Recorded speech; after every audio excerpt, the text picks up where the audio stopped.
All right, we have another special episode of UnPack Pittsburgh Happy Hour on site at Redbeards on 6th Avenue. Alaina, obviously the co-host with me. Mike Barbaro, will be talking to him in a little bit about his company WebCanvas. But first we have another special guest, the general manager, Brent of Redbeards on 6th. What's up, guys? My name is Brent. I'm the general manager here at Redbeards on 6th. I've been here for 4.5 years, going on 5, so I had both pre-COVID and post-COVID experience with the restaurant, which I think is very important these days. I've only really been in Pittsburgh for almost 5 years, a little over 5. Where were you before that? I grew up in Edinburgh, Pennsylvania, Okay. a little outside of it, so small town guy. A lot of soccer out there, I think, Yeah, right? yeah. I got my degree from there because my parents worked there, so I got free tuition, and then I had an opportunity to move down here, so I did, which was great. I mean, there's not a lot of opportunity up in that area. So came down here, I started a restaurant in the Strip District, kind of got over managing there, and I found Lenny, and him and I just kind of clicked as business partners from day one. And now I started as an assistant general manager here and worked my way up to being the general manager, hoping to expand from there. Good for you. And Lenny, the person you referenced, is the owner, and I believe he Yes. owns both locations, Yeah, is that right? And it's pretty cool because he's a sole proprietor, so not a lot of people are doing what he does these days in our industry. A lot of people have investors, a lot of people are using other people's money or have a pool of other people's money to collect from to kind of get through things like COVID and get your day-to-day operations running. And Lenny is all himself. So he bought the first location, I believe, in 1994 on Shiloh Street, and that was almost 30 years ago. The general manager there came with the building, and she's been with him basically ever since. And this location we bought in March of 2013, so we're going on our 11th year in the commercial district. Congratulations. Yeah, That's awesome. Thank you. In fact, now that you say that, Alaina and I did a happy hour podcast up on Mount Washington at Coughlin's Law, and we rode the wrong incline up. So we had to walk. We ended up stopping, I believe, at the other Redbeards, right? Yes. Yeah, we got a drink there. Yeah, we tried a quick drink. We knew it was so hot. We had a quick drink. A lot of people do that, I think. I think that's kind of, And it looked like it had like an outdoor kind of like courtyard. It does have a area. lovely patio. Yeah. Mount Washington, that's where I first moved down to. It's a lovely little neighborhood. It's like its own little small town. That bar is kind of quintessential to the area, and it's definitely a more of a neighborhood bar than we're doing down here. And we're just trying to kind of elevate the experience of a sports bar in downtown. One of my favorite parts of both places are Dino Guarino's murals that we not only have commissioned on our walls, but we also have some of his other paintings here as That's well. sweet, yeah. So Alaina does content for the social channels. Yeah. So she does what I call highlights, like just clips and stuff. So I'll make sure we get some cool shots of all that. Already started. See, that's why she does it. And the big secret is some of them have dogs that he painted into them. That's its own little story. Oh, that's interesting. Yeah, he used to That's have very a cool. dog that would sleep at his feet or lay at his feet while he painted, and I think started painting him into the photos. So you kind of got to look for those. Inspiration, Yeah, everyone's best friends. Well, I'm going to get right into my favorite question because I'm a foodie. What is your favorite item on the menu? My favorite item on the menu, well, our wings. First of all, I'm a big wing guy. Growing up in the I-90 corridor, I think cooked chicken wings is like part of that area. I mean, it's where it came from. And that being said, I like to say we have the best in the National League. I host a lot of the coaching staffs, like the baseball team. Our baseball teams that come to town. Oh, that's They sweet. stay at the Renaissance, the Fairmont, and they eat all over the country, and they come here for our wings. My team being the St. Louis Cardinals, I actually just got to host them the last time they're here, and the manager, Aldi Marmont, said, I would never miss a chance to come to Redbeards. So that's always cool. That's really cool. Do you know who Stan Musial is by chance? Stan Musial, yeah, he's one of the greatest. He came from here. He actually had this mural down on the wall downstairs. Oh my Just gosh, I'll have wanted to get a know. picture with that. That's my great uncle. That's awesome. My mom's uncle. Big Yeah, fan of Stan the Man. so he grew up in Denora. So Yeah, it's we're close. big. That's awesome. Shout out to the Mutuals. But Small world.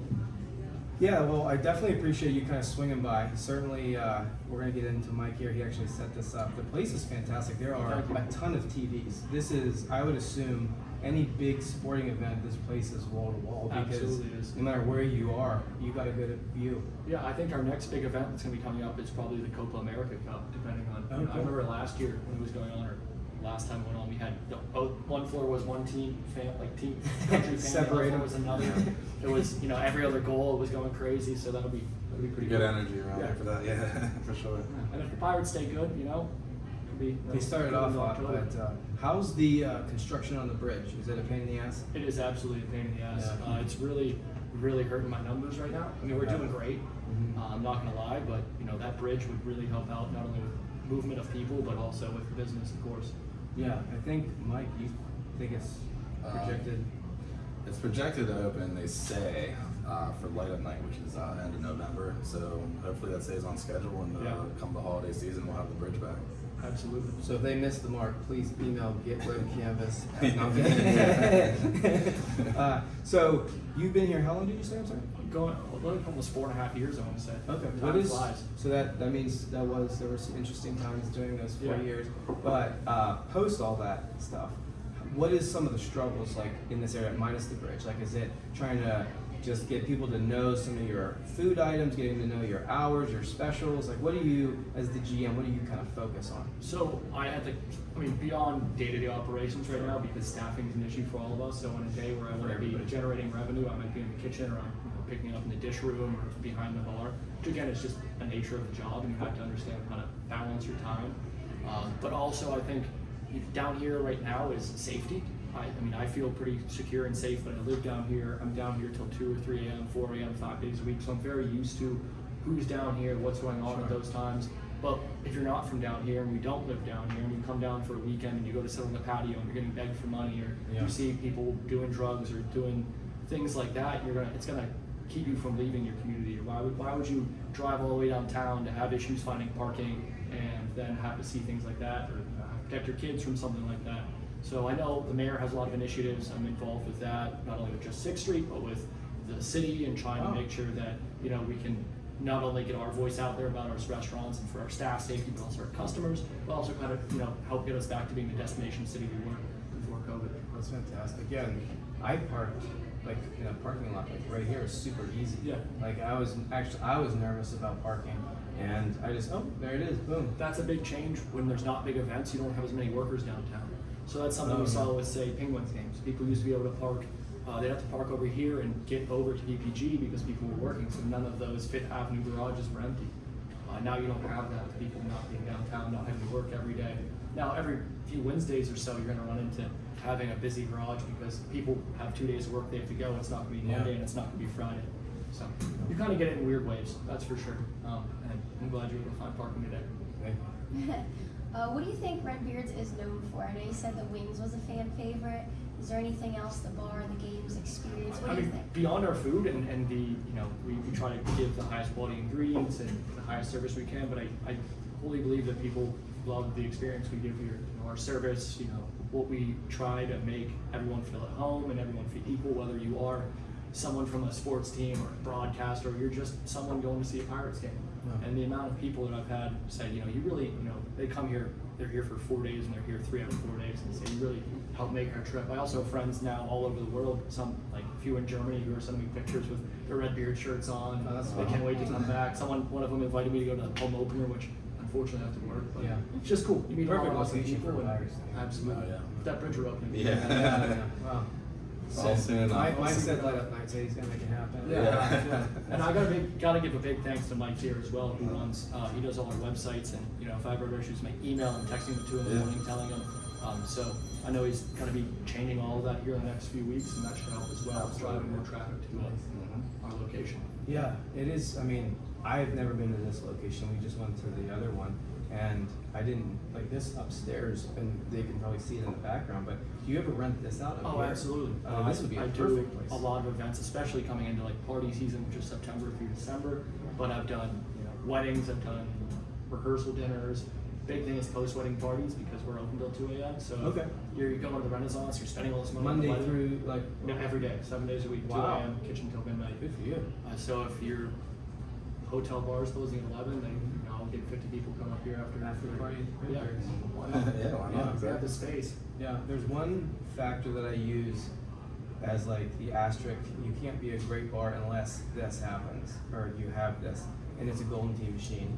And I noticed you have one back there. You can't see it in the camera, but you guys, check that box. That's something I kind of push for. I'm a little selfish, and I usually have my player card on me to pull out. Wow, you have a player's card. So Wow. I love the golden tee. I agree with you. It's like an awesome aspect. It kind of fits with you're having a happy hour with a bunch of 25 to 35-year-olds are all meeting around the golden tee. And then for myself, when I close the place and it's 3:30 in the morning, I'll play around on it really quickly. So I'm gonna plug Golden Tee. Hopefully they reach out. But so we were featuring another place, and they had a Golden Tee machine. She's never played, so we played a couple holes, and she'd never played before. But I didn't tell her this, but like I have a player's card too, and I've won money. Oh yeah, off of that's that. why I didn't realize you could do that. Once I realized you could play skins on holes and stuff. Exactly. I was like, this helped me through college. But well, I really appreciate you swinging by. For people listening, I know you mentioned staff, issues. Maybe you're hiring. Maybe you want them to know about your specials. What is something you just want to give a quick plug and for people who are listening? Well, so we dropped this about a few months ago. I want to say maybe 1 or 2 months, but we do specials Monday through Thursday, and that's on top of our happy hour specials. So Mondays is we do taco and taco salad special with $4 Coronas and I think $5 or $6 margaritas. Tuesday is our wing special with 350ml bottles. Wednesday is we do a mac and cheese special with 3 different types of mac and cheese, and then we have $4 house wine all day. And then Thursday, my idea is $5 Long Islands all day. Wow. So, margaritas in Long Island. Just Yeah. speaking about that golden tee, I might not leave. Long This might Island. be. Can you rent this out for We overnight? can do that. We can do that. Well, I really appreciate your time, Brent. Thank you. And thanks for kind of swinging by the podcast. Absolutely. Thanks for hosting us. Cool. All right, so now we're going to pivot to the man of the hour, the man who set it up, Mike Barbaro, owner, founder of WebCanvas. You want to tell them a little bit about yourself? Yeah, so I mean, it's great to be here. Thanks for having me. And yeah, I'm Mike with WebCanvas. WebCanvas is my business that I run full time as a solo entrepreneur. I do website design, mobile app development, online marketing like SEO, branding, design, everything like that. Pretty much anything that you can need online, I can kind of take care of for you. So it's what I've been doing since my senior project in high school, actually. So yeah, so it's been about 20 years. Wow, good for you. Almost, yeah. And we met through, just like how you kind of gave him a plug, I can do the same thing for my real job, my full-time job, Stonewater Salon Spa. Daryl was using you when I kind of came on board, I believe. Yeah, so I think we've done a couple versions of that website since, but we started with the first Stonewater website. I think that was about almost 8 years ago now, I believe. Yeah. So we've done a few, and we're yeah. gonna continue working on it. I mean, that's the thing about websites. I mean, one of the big projects I'm working on now, like Brent said, is the Redbeards new website. I think this is the third version of that one that I've done actually in the past, 12 or so years. Yeah. So you got to consistently keep it updated, keep the content fresh, and the design of it to keep your rankings high on Google, and because the website's no good without any traffic to it. So keeping the websites updated is very important. And one of the projects I'm working on here is for Redbeards. Yeah, that's awesome. So why technology? Can you explain your passion towards that? So I originally want to be an architect, and that's why I love living downtown right now. It's the buildings really just kind of are amazing to me. The mixture of the old and new architecture. So when I started middle school, high school, I was taking electives to become an architect. Like CAD drawing classes, AutoCAD, and all that stuff. And as I kind of started messing around with that on the computer, there was like a kind of amateur website builder called homestead.com. I think it's still around, but it's not really that relevant anymore. But I started tinkering with making my own website, and really got into it, and that became kind of another passion of mine. So I really kept kind of pivoted to that route. I'm still interested as a hobby for the architectural stuff, but definitely, I'm happy where I'm at right now with taking on the internet. Yeah. And I know for a fact that websites can change your business for the good or the bad, if it's done right or wrong. In a world where a lot of people are just focusing and doubling down on social media, for businesses that might be listening to this, and they say, well, we do social media, but we really don't focus on our website too much, because I'm seeing that even restaurants, like minus the QR code if you're for your menu, I do feel like their hours aren't updated, their pictures aren't updated. It's not updated in general, it just looks old, it's bad. Yeah. What would you tell a business that's listening to this about their website presence? Well, there's a million points about that, but a few of the big ones are, first of all, when you're just depending on social media, you're really kind of stuck with whatever that platform does. So if that platform changes their algorithm, and you can lose your audience and your views very quickly, no matter how many followers you have, that can, you're under kind of their mercy for whatever they want to do with their platform. You don't own basically, that page. Like you're contributing content to their platform, it's not your own. Compared to a website, that's completely your own. And especially, actually, if you use a website builder like Wix and everything like that, you could build a good, decent website on that, but still you don't own that website. Now, if you host it yourself and you build it, on a WordPress platform or a customized platform, you own that website. You're not going to have to worry about changes on the platform unless you want to make them yourself. So you completely control that, compared to just social media. Another big reason is for Google, your rankings for that, because there's a lot of different things like we're here at Redbeards that factor into when people search like bar and grill in Pittsburgh. There's local searches that come up. A lot of it has to do with the website. It also has to do with how many reviews you have and things like that. So if you don't have a website, you're really not going to rank very well, and you're going to miss out on that organic search traffic that's going to come through to you. So those are two big points right there. And another good one that I tell people is you can really express like your business on your website. Yeah. Like, when people go on there, the design of it and everything kind of tells a story. You can give more of a background of what your business is. It can be laid out, like I like to lay out a lot of the websites like a story. They come on, they got the navigation, something grabs their attention. And then as you scroll down from there, they can give like a background of the business, maybe, bio and one of the owners or something like that, and build trust with the potential customer. So it's really, it's storytelling, and you present your business the vibe that you want it to have out there. You have full control over that. So those are just a few. I can go all day. Yeah, I would think depending upon your industry too, like an option to opt in maybe to a newsletter or something like that. And obviously, it really depends on the industry or your client that you're working with. Yeah. So it all works hand in hand. If you really want the strongest kind of online presence overall, it's not just a website, or it's not just social media. It's all that working together. Yeah. To kind of link back to each other and really build that whole online presence. It's more than just one or the other. It's a whole package deal, really. Yeah, I think it's super cool how you don't just stick to like one kind of business. It can be restaurants. You can do anything, right? Yeah, I do restaurants. I have construction companies. I'm working on a lot of apps right now, so not just websites, but apps that are mostly project management apps that are built specifically for those businesses. And again, they own these apps when I build them for them. So instead of using like a subscription-based software where they're paying a ton of hidden fees and money, and they don't really own that platform, again, if something changes on that platform, they don't like it, they can't really customize it 100% the way they want. So I'm building these apps custom from scratch for each of these businesses. A couple of them are all local, so I can kind of name them here. Pool and Spa Outlet / BRK Custom Concrete. So they kind of work together. They do pool installation, concrete, patios, things like that. Tom Rectenwall Construction, they're up in Zealand Noble. I'm building an app for them. I actually built an app for them. I'm continuing managing that. These are all so you can manage their projects, kind of keep track of what's going on in each project. And then,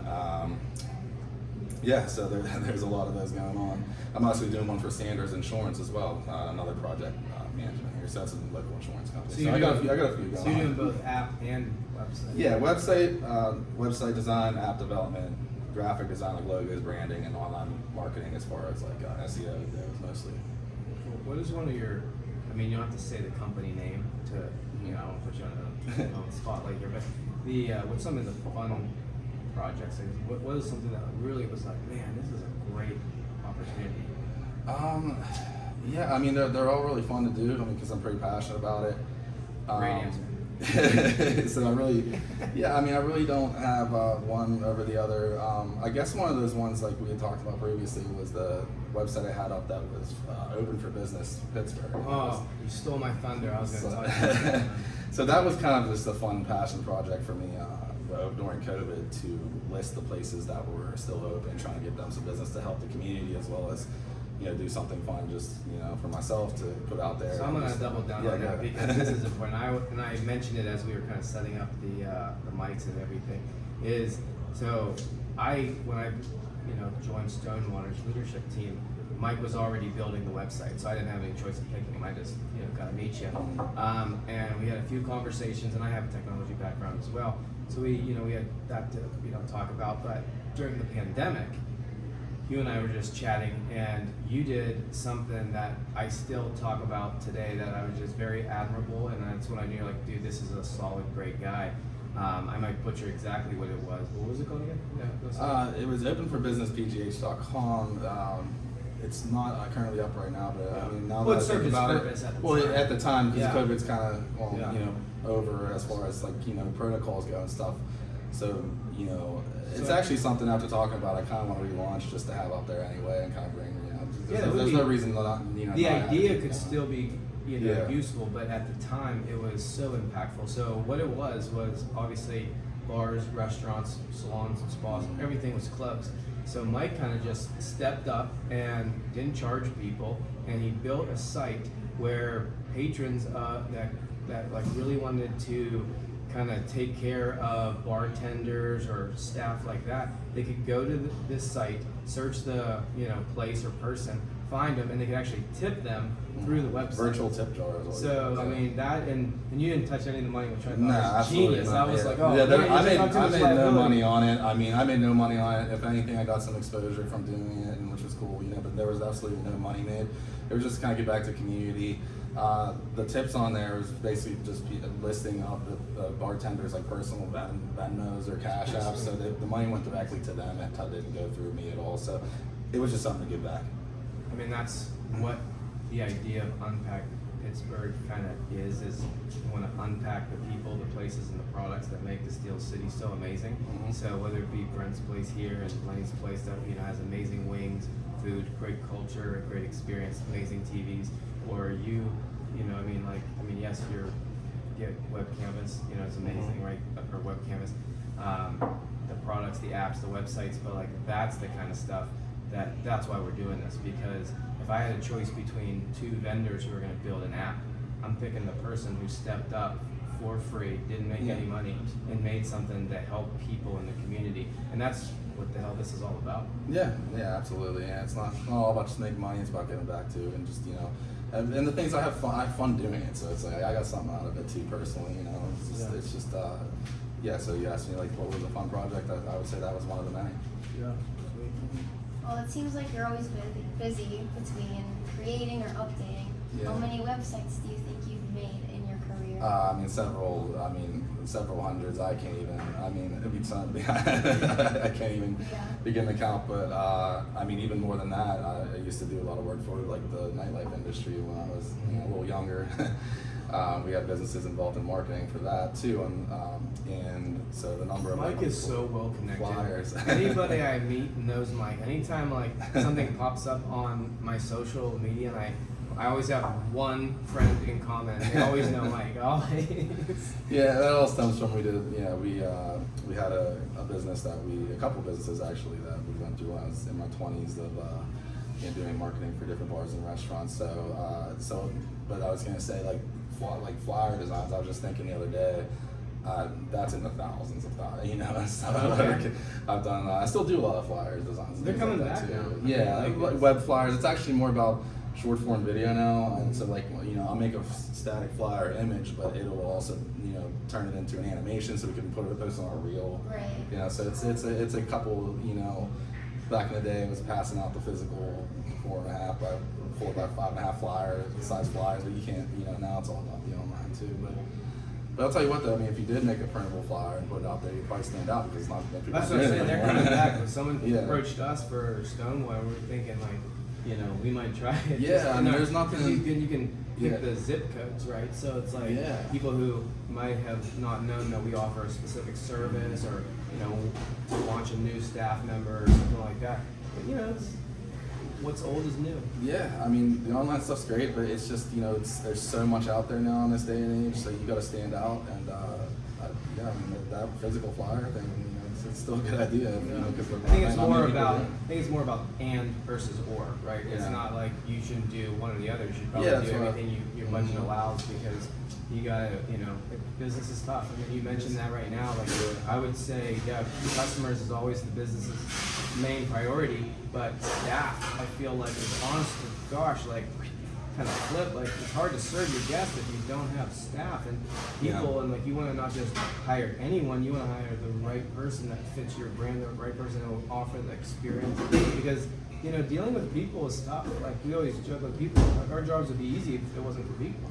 Yeah. But we also wouldn't have jobs. But you want to find the right people who care, and that's the challenge sometimes, is finding someone who will back you for what you believe in your mission statement for Redbeards. And so, with that being said, from a company perspective, you're a solopreneur. What Yeah. kind of advice would you give to someone out there, whether it be in technology or just starting any sort of business? A one-person, band. Yeah, patience is definitely one of the things that you need to have. A lot of people were looking to just be successful right off the bat, but like I said, I've been doing this for almost 20 years. I registered my LLC in 2015, so that's been over 8 years. So it's really just something that doesn't happen overnight. You got to build your following. Focus on that and have patience and kind of, like as a sole entrepreneur, I wear a lot of hats. I'm a designer and developer, obviously, Mhm. which is the product I develop. But Yeah, I'm nobody also else to blame. Right, yeah. So I'm the sales. I'm also the customer service. And, it takes a lot of patience. I mean, there's a lot of times like you want to get frustrated over something, especially in technology. There can always be something can go down, a server can go down or something. So I just try to I'm continually improving on. I'm just trying to stay patient with things, and things will grow over time. Like we were talking about a little bit earlier, word of mouth is one of my biggest marketing tools. So you have to build those relationships first and kind of grow. So yeah, I would say just have patience and stay focused. And that's Being a hard worker, being good at your craft, but also being a good person makes word of mouth a hell of a lot. Yeah, that's what I mean. Don't look at everything on how you can make money from it. Look how it can benefit you in the long run and get your name out there. All right, so to wrap up your portion, is what kind of call to action? Your website, I kind of wrote down to make sure I said it right. GetWebCanvas.com. Yeah, like GET and WebCanvas.com, or you can find me in. I mostly use my personal Instagram. It's just at Mike Barbaro, BARBARO. That's how you spell that. So I do have some other pages like for my business, but that's really the main. Yeah, we'll make source. sure we tag, if we clip anything, Yeah, cool. obviously for the podcast and the YouTube channel, we'll make sure we tag both all of you guys, Yeah, if you awesome. have a personal one. So on this podcast, this is the happy hour, hence the drinks, but we like to recap things that we've done. So I hope it's okay we talk about other establishments. Is that okay? You don't feel offended? Not at We're all. all here to serve, and hopefully we all work together. Yeah, I think especially down here in the downtown community, Yeah. it makes a destination. We have people jumping Yeah, around. yeah, It's anyway. definitely everyone has to work together. It's a collaboration. Yeah, we For do. sure. I'm So- sending people over to the Warren all the time because Yeah. they're the only other place open. And I'm sure they send people back here too. I Vice ate versa. there Sunday, and since then I've probably had 5 people tell me about the Warren. I'm not even It's a kidding. fantastic little spot. We sat outside. It was a perfect night, perfect people watching, perfect food, perfect drink. I got a drink with flour, and I'm not even sure what it was. I just had her pick something, and it was delicious. Great atmosphere. So to close, we just kind of recap things that UnPack Pittsburgh has done throughout the week. So I have a couple of bullets here to make sure I remember. I've had a few whiskeys since then. So the first one I want to give a shout out to, and you didn't talk about some stuff that you did, but was we visited the porch. So I guess the porch, I think it's owned by the Eaton Park Group. It is owned by Eden Park Hospitality. Yeah. So I think they have 2 locations. We went to the one by South Hills Village, and we did a couple different things. But the burger, I think it was a truffle burger, Yeah. that was absolutely amazing. It was one of the better things that I've had in a very long time. Number Warren, and that would probably be my top. What else did you or UnPack do, content wise? Well, I went to Waffles and Caffeinated. I think it's newer, like Nice. in Upper St. Clair. The waitress, she was the best waitress I've ever had. She was literally so sweet. So yeah, I wanted to mention that one. Nice. I went. So we did the Puttery. Have you been to the Puttery yet? Putt Shack, not the putter. Yeah. that's Okay. St. So I'm Anthony sorry. Putt. I did. Well, I did both. I recently just went to Putt Shack. That's the newer one, right? Yeah. Yeah. Did you just drink or did you play? I did both. Okay. So Yeah. you're a golf guy. I wouldn't say a golf guy, I'm really inclined for golf, but it was definitely an interesting experience. Kind of worked with the guy who helped to open it, so I went to go check it out. I thought it was awesome. Yeah. It was cool because since I've done both, I golfed at both the Puttery and Putt Shack. The technology at Putt Shack was so cool. Like, Mind-blowing. because like we were in a big group, we drank a lot, so it's like so much easier not to keep score. Like I wish my real ball on the golf course could just keep my It was score. fantastic. And you can skip around, so if someone's taking time in front of you, Yes, you can go to this you hole just and hopped play over. that. Exactly. And it's That's what we each did. track. But the problem with that though is we only played 9 holes. We should have played 18. So that's a tip. If you're going to Putt Shack, play 18 I agree. because we just hopped, and next thing you know you're done. You didn't watch anybody. And you're like, holy heck, that was fast. What I'm curious about is because they have all the different colors for their different ranges or wherever you want to play different courses, that if it knows, so that say I want to do like 9 holes and I go the next time, will it put me back on that same course or will it know not to put me back on Yeah. that same course? I mean, there's 3 I courses? think there's 4. Yeah. 4. I don't remember how. We only did 9 holes. That's a lot. We were in line for one, and it was so backed up. They said, "Hey, do you want to go to this course?" And it was fun. Like it was definitely worth it in my opinion. I just wish I would have $14 for 9 holes. Was that? I think I might have paid more. Yeah. Paid more. I think I got. Jeez. I always pay more. We went to the Standard. You hooked that up. We shout out to Billy we caught him completely off guard at the Standard, but he was willing to sit down with us. That was cool. And then we have Did you post the happy hour yet or no? No. Okay, so you have something special coming. The Bridges and Bourbon Happy Hour. Have you guys been there? Love it. Yeah, it's a good, very great, very creative cocktails there. It's Yeah. one of my favorite cocktail bars. Fruit Loop one, and I always do the smoked old fashioned. I like that one. You know, they bring it out with the log, kind of simmering. Yeah, everyone's you know, looking, and it's that like you can was- smell it. It It's smells so amazing. it's not just the drink; it's more of a show too. You know. Yeah. Oh, for sure. So that's a good time. Yeah. What are your guys' favorite drinks? I just have to ask. Like whiskey. I've been drinking a lot of Manhattans lately. Yeah. Wow, look at you. Yeah, so I'm gonna switch over to that. Come My dad's just in recent months, really. Just Maker's Mark. What do you get? What do you get? As a I've new beer? been drinking this. Recently, I've been drinking this Angel's Envy. Oh, yeah, that's Bourbon. fantastic. Yeah, that's Yeah, really that's a it's good really one. smooth. I Yeah. was drinking Bulliet for a while, but Yeah. the Angel's Envy bourbon has been really smooth and good. Great. I'm a bourbon guy myself. Yeah. It's not going to be Makers, it's going to be Buffalo Trace. Any of their Oh. product choice, Weather, Buffalo Trace is a Sazerac, solid Buffalo choice. Trace. Yeah. Mhm. Yeah. Hard to get your hands on them. Yeah, I'm a Crystal Hayden fan, Buffalo Trace fan, but when it's so darn hot here, like I lived in San Diego for so long, I just got used to 70 degrees. So like you can drink whatever you want, Oh, like 70 absolutely. degrees to be comfortable. Here, like if it's hot, humid, like I've switched to high noons. Like I'm a seltzer guy. I can't, but I still do my whiskey and my red. I'm a big cab guy, so I'm a big wine guy. So we haven't featured any wine places yet. We have to. I know. Is there a wine place that you guys would suggest? PA Market has a wine library. I helped open that place. Jeez, you've been in the industry. You know some people. And I think there's a wine cellar or some new wine place in the street. Yeah, well, me and my fiance went there, and we had a good experience at City Winery. There we go. It's in the terminal building along with Putt Shack and. Oh. and all We this. went there, it was So busy. it's right on the We tried, it end. was so Yeah, we busy. actually had dinner there last Thursday. It was really good. The food came out really quick. It's like small plates, Okay. and then of course there's a focus on the wine. Me and my fiance Marissa, we loved it. So it was great. Cool. All right. Well, I think we can wrap with that. Special thanks to Brent and Lenny at Redbeards on 6th. And you have to come here. It's a perfect location. I do want to try the wings. Next time I come, I'm going to try the wings. I'm going to come for a sporting event. Yeah, those are on me. Oh, wow. Jeez. All I'm right. here All all the right. time. I'm going to film this too. I'm going to create some content for myself. How do you feel about that?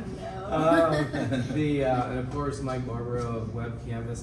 We'll tag all them. Alaina, thanks for joining us. You're getting. no. I'm just here. But check out UnPack Pittsburgh. You can get unpackpittsburgh.com or UnPack Pittsburgh on all the social. But we really appreciate you watching. Thank you. Thanks, guys.